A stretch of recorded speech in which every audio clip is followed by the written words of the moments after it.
ሰላም ሰላም እንዴት ናችሁ? ዛሬ ደግሞ አብረን የምንሰራው ተልባ ነው የምንፈተፍተው። ተልባ በጾም ጊዜ ብዙ ጊዜ ብዙ ሰው የሚበላው ወይም የሚጠጣው ለጤናችን ደግሞ በጣም አሪፍ የሆነ እህል አይነት ነው።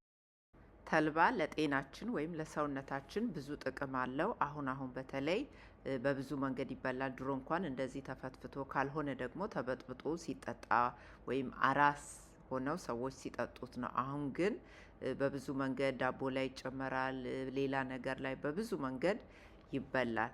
ስለዚህ ዛሬ ግን እኛ የምናደርገው የድሮውን ተፈትፍቶ በጾም ጊዜ የሚበላውን አብረን እንሰራለን። አብራችሁን ቆዩ።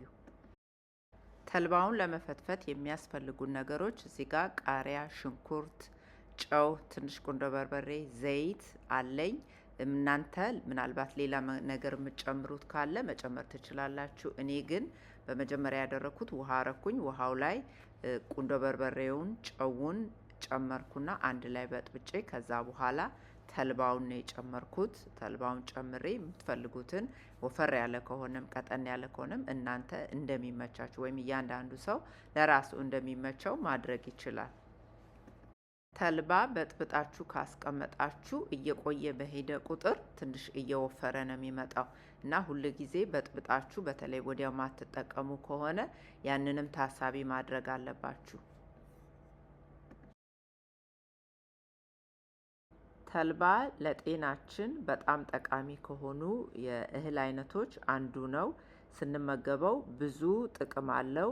ሌላው ቀርቶ አሁን እንዲሁ እንደ ምግብ ሳይሆን ሰዎች ለቅባት፣ ለፌስ ክሪም፣ ለተለያየ ነገር ከተልባ ይሰራሉና ተልባ ብዙ ጥቅም አለው። በኦሜጋ 3 ፋት የበለጸገ ነው፣ በፋይበር እንዲሁም። ስለዚህ ብዙ ጥቅም ስላለው ጾም ባልሆነ ጊዜ በኖርማሉ ጊዜ ራሱ በተቻለን መጠን በምንፈልገው መልክ ብንፈልግ መጠጣት እንችላለን። ተልባ እንደዚህ ደግሞ ፈጭተን ፍትፍት አድርገን መብላት እንችላለን። ካልሆነ ደግሞ ቀቅለን ውሃውን መጠጣት እንችላለን እና ብዙ ጥቅም አለው። ስለዚህ በተቻለን መጠን ምግባችን ላይ ተልባን ብናስገባ ብዙ ጥቅም ይኖረናል። ቂጣ ስንጋግር አንድ ማንኪያ የተልባውን ዱቄት ወይም ዳቦ ስንጋግር አንድ ማንኪያ ተልባ አርገን ወይ 2 ማንኪያ አርገን ከዛ ደግሞ ሌላ የምንጋግረውን ወይም የምናረገውን ነገር ብናረግበት እንደዚሁ ጥቅሙን እናገኛለን። ስለዚህ ምግባችን ውስጥ በተለያየ መንገድ ብናስገባው በጣም የሚጠቅመን ነው። ዛሬ አብራችሁኝ ስለነበራችሁ በጣም አመሰግናለሁ። በሚቀጥለው ጊዜ በሌላ ቪዲዮ እስከምንገናኝ ድረስ ሰላም ሁኑ። አዲስ የሆናችሁ ሰዎች ይህንን ቻናል ለመጀመሪያ ጊዜ የምታዩ ሰዎች ሰብስክራይብ አድርጉ፣ ከኛ ጋራ ቤተሰብ ሁኑ፣ የደወል ምልክቷን ተጫኑ። በሚቀጥለው ጊዜ እስከምንገናኝ ሰላም ሁኑ።